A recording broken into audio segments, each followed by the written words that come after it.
You're just a burden." That's the last thing my father shouted before throwing my suitcase down the porch steps. The wheels cracked when it hit the bottom. My mother didn't even look me in the eye, just stood behind him with her arms folded like I'd brought shame into their perfect little world. And maybe I had, because 5 minutes earlier, I told them I'd lost my job, and that I was pregnant. I didn't beg. I didn't scream. I didn't even flinch when the door slammed behind me. I just picked up my broken suitcase with shaking hands, wrapped my coat around my stomach, and walked into the cold. Let me back up, but just a little, not too far. I was 26, living back home. Not ideal, I know. But I was working full-time as a junior design assistant at a firm downtown, saving up for my own place, trying to make something of myself. I didn't party, didn't ask for handouts. I paid rent, cooked dinner 3 nights a week, even mowed the lawn when Dad's back started giving out. But none of it ever seemed to matter to them. I was still the one who never figured it out. My brother? Gold-plated. My parents praised the ground he walked on. Me? I was tolerated. Barely. When I found out I was pregnant, I already knew how that conversation would go. What I didn't expect was to lose my job the same week. Corporate layoffs. Department restructuring. Whatever excuse they gave, it didn't matter. I was out. No income. No backup plan.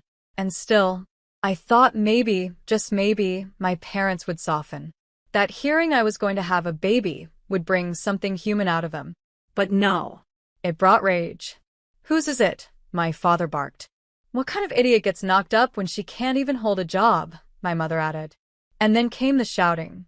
The insults. The part where they said they were done cleaning up after me, when they never cleaned up a damn thing in the first place. Then the suitcase. Then the door. And then silence. I walked for blocks that night. No money. No plan. Just one tiny, fluttering thought. You're not alone anymore. I found a 24-hour laundromat and slept there for a few hours. The hum of the dryers was the only sound that didn't make me feel like I was disappearing. I didn't cry. Not until I woke up at sunrise and felt my baby kick for the first time. Right then, I swore to myself. They threw me out, but I'm going to give this child everything they never gave me. I just didn't know what it would take to keep that promise. But I was ready to find out. I wish I could say someone came along and rescued me. That there was some kind stranger. A miracle check, a lucky break. But that's not how it happened. I built everything from nothing. The morning after they kicked me out, I walked until my legs gave out. I ended up in a women's shelter. One of those places with paper-thin blankets, crying babies, and bunk beds that smelled like bleach. I didn't tell anyone I was pregnant at first. I was scared they'd turn me away. But when I finally did, something changed. One of the volunteers, an older woman named Denise, looked me in the eye and said, "If you fight for this child, this world will not break you. But you have to fight hard." I started working at a diner the next week. The pay was awful. The hours were brutal. But I smiled at every customer, wiped every counter, and stashed every dollar like it was gold. By the time I was 7 months pregnant, I had 2 jobs. One at the diner. Another at a motel front desk on weekends. I didn't sleep much. I barely ate. But my baby was healthy. I made sure of that. I remember sitting on a bus one night, my feet swollen, my back on fire, watching people laugh on their phones, and I thought, they have no idea what it takes just to survive like this. Still, I didn't stop. Because every kick from my son reminded me that I wasn't doing it just for me anymore. I was building a world where no one would ever make him feel like he was a burden. Noah was born in a clinic that let me pay on a sliding scale. I had nothing but a thrift store diaper bag and a secondhand car seat. But when I held him for the first time, none of that mattered. He looked at me, tiny, warm, wrinkled, and suddenly I wasn't tired anymore. I wasn't scared. I wasn't broken. I was a mother. I named him Noah because that's what he was to me, a new beginning after a flood that nearly drowned me.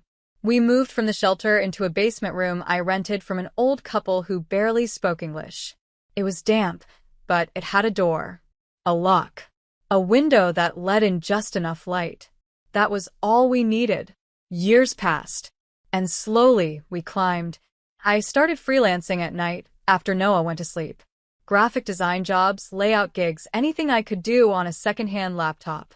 I took free online courses, watched tutorials, taught myself everything I could. One day, a small local agency gave me a chance. Just one project. I poured my entire soul into it. They loved it. From there, I climbed faster. One client turned into 3. 3 turned into 10. I stopped working for others and started my own firm. Took every penny I had, registered my business, and hired one assistant. Her name was Margot. She believed in me before I even had a business card. And today, I run one of the fastest growing design studios in the entire state. We got clients across the country. My office has floor-to-ceiling windows. My son? He goes to one of the best private schools in the city. And me? I'm no longer that scared, pregnant girl carrying a cracked suitcase on a freezing night. I'm the woman who survived. I'm the woman who rebuilt. And just when I thought the past was finally behind me, it knocked on my door. Literally. Because last Friday I opened it, and standing on my front porch were the 2 people I thought I'd never see again. My parents. And the look on their faces? They weren't angry anymore. They were desperate. When I opened the door and saw them standing there, I didn't say a word. My father's hair had gone completely gray. His posture wasn't proud anymore. He looked like someone had taken a hammer to his spine. My mother's face was pale and tired, her makeup smeared like she'd been crying for hours. They looked nothing like the people who'd thrown me out a decade ago. For a second, I wondered if they even recognized me. I didn't step outside. I didn't invite them in. I just stood there, holding the doorframe, and waited. My mother was the first to speak. "Hi," she said softly. "You look good." I didn't reply. Then my father cleared his throat. We didn't know where else to go. I stared at them. "After 10 years. Now you come to my house." He nodded, slow. "We're not proud of it." I crossed my arms. "Are you proud of anything you did back then?" My mother's lip trembled. "Avery, we're sorry. We've made mistakes. But your brother, he moved away. The business failed. The house, that's gone. We're living in a motel off the freeway." I should have felt something. I should have felt something. But I didn't. Because where was this sorrow when I was sleeping in a shelter, pregnant and alone? Where was this regret when I was eating off-dollar menus just to feed Noah? "I have a son," I said flatly.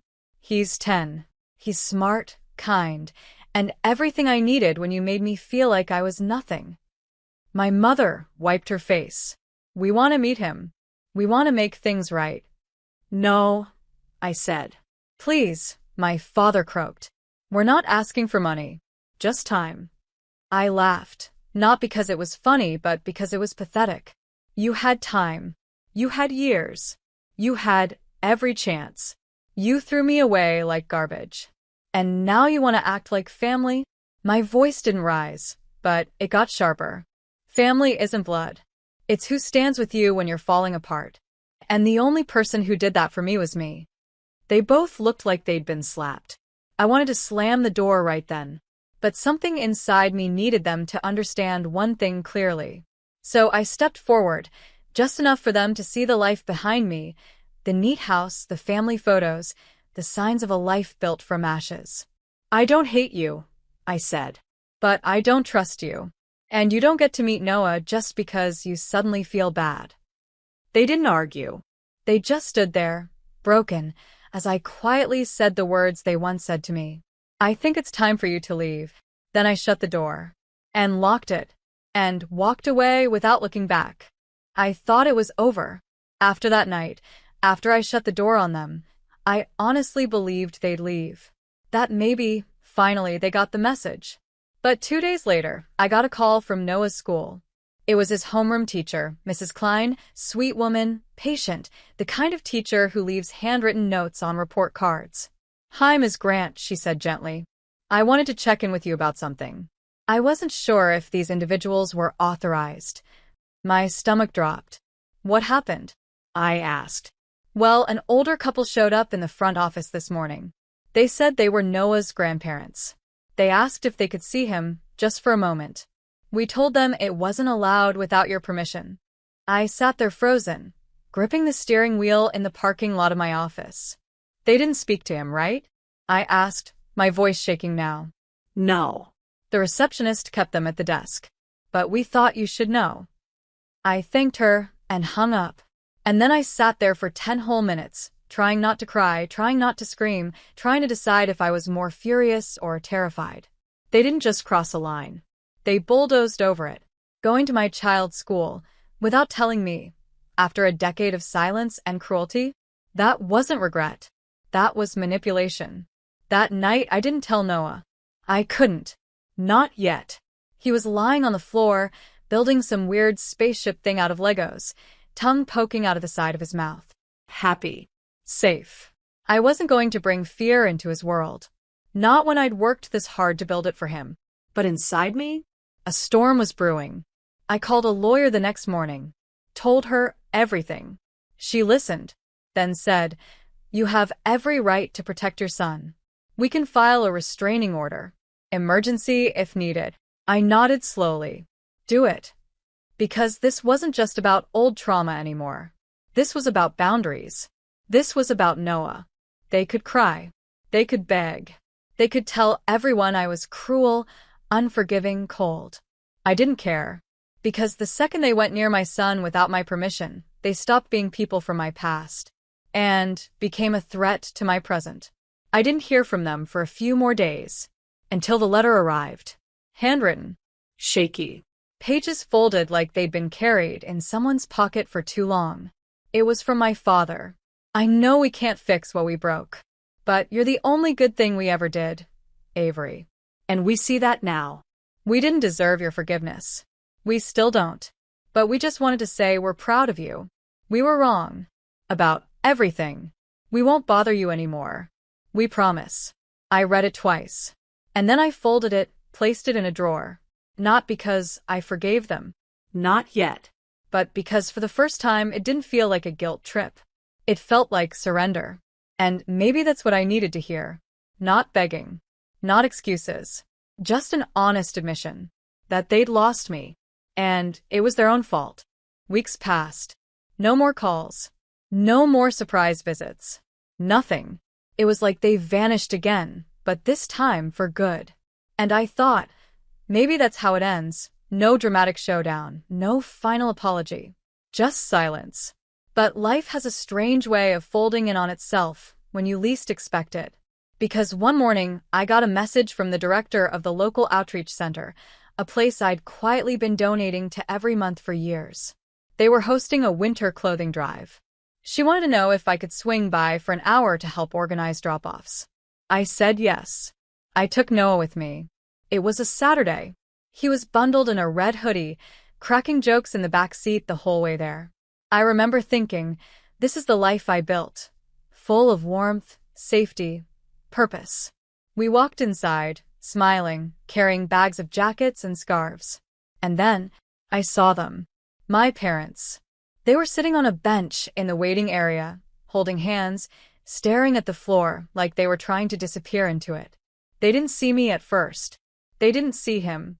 But I froze. So did Noah.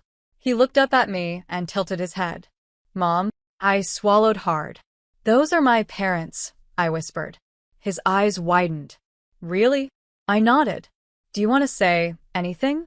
He thought about it, then shook his head. "No. I'm okay." I smiled. That was the moment I realized. He didn't need anything from them. Not their love. Not their recognition. Not their approval. Because he already had mine. And I had his. We walked right past them. But as we did, my mother looked up. Her eyes locked on Noah. She didn't say a word. Didn't call out. Didn't reach for me. She just stared, and I'll never forget her expression. It wasn't hope. It wasn't anger. It was regret. Deep, unbearable, bone-deep regret. And that was enough for me. We spent the next 2 hours sorting jackets and chatting with volunteers. Noah made everyone laugh. He handed out juice boxes. He even found a coat that perfectly fit one little boy and said, "You look awesome, man." And the whole time, I felt something shift in my chest. Not forgiveness, But peace. when we got home that evening, Noah pulled me into a hug. Thanks for taking me today. It was fun. I looked at him. My son. My heart. My reason. And I whispered, thank you. You're the best thing that ever happened to me. And I meant it. Not a day goes by that I don't remember where we came from. The nights I cried alone. The days I felt like giving up. The way the people who were supposed to love me made me feel worthless. But I also remember how I rose. How I became everything they said I couldn't be. And now, I don't need revenge. I don't need apologies. Because I already won. I built a life out of broken pieces. And the door they slammed on me 10 years ago, I walked through it anyway. And I never looked back.